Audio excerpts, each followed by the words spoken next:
Jedi Fallen Order is a perfect example of why it's a good thing it all happens in a galaxy far, far away, with creepy crawlies ranging from what look like fossils that listen to way too much rock and roll, to giant bats that don't so much crawl as fly through solid rock.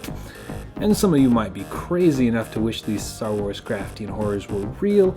I prefer them filleted by a radioactive sword, which is the entire point of this game. Don't let the original story fool you. You are here to slice and dice your way through everything this small slice of space has to offer, all while avoiding being picked up, smashed, bitten, stabbed, shot, and stabbed again by just about every moving thing on these planets.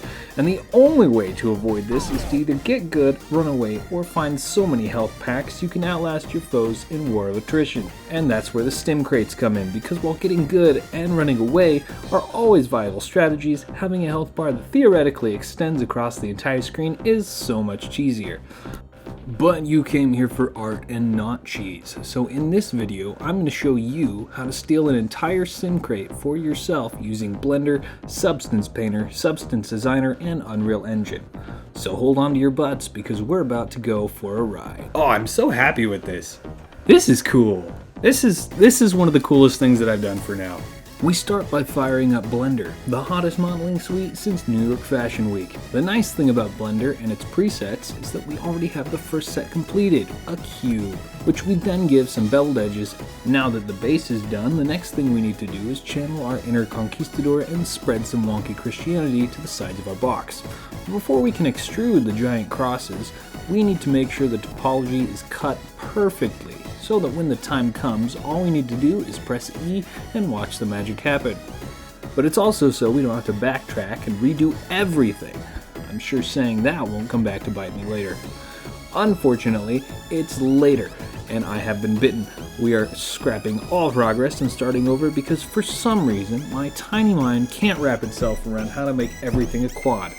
So instead of being precise with a knife, we're going to use booleans, which used properly can make what used to be a Herculean task of brainpower into something so easy even a monkey could do it.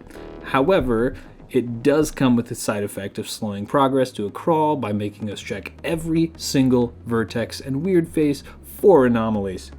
And this isn't an if but a when, because when all the Boolean command does is merge your objects with a bit of spice, it leaves a massive bit of spice behind, which means depending on how it's feeling, Blender will create, destroy, or merge any vertex on either of the selected objects, leaving us with a hefty amount of cleanup.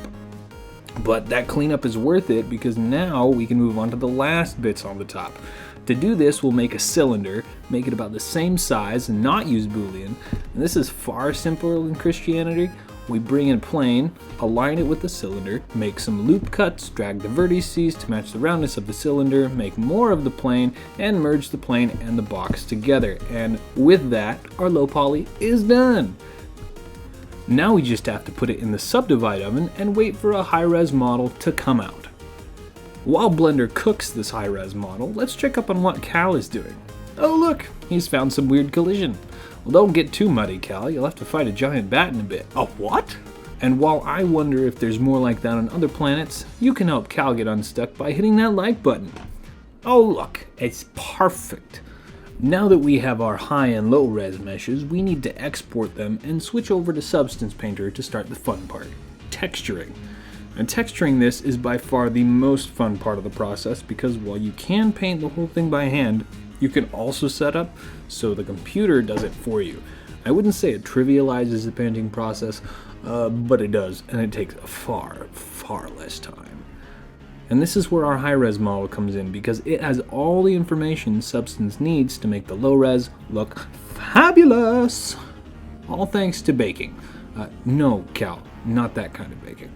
The fastest part of this build is transferring it over to the most based of game engines, Unreal 5. We start by importing our low poly mesh and texture files we exported earlier. And after making sure screen cap is recording everything, we can make a new material and drag the text files into it to make sure everything works. Now once it's all hooked up, we can go into the stim crate mesh, replace the default material with the one we just made, and voila, we have it done. Now we can drag our beautiful new asset into any level we want. I've dragged it into my museum block out where we can see I made a slight mistake. Our stim box is the size of a New York apartment, maybe even bigger. But with the handy dandy scale widget, we can shrink it down to human size. So sorry giants, no stims for you today. And that about wraps it up. Making this video has been quite challenging, especially to get it out before Jedi Survivor comes out literally tomorrow. So a huge shout out to all my friends who made it happen. If you enjoyed this video, please subscribe so you can find the next one. And to all the recruiters out there, please hire me.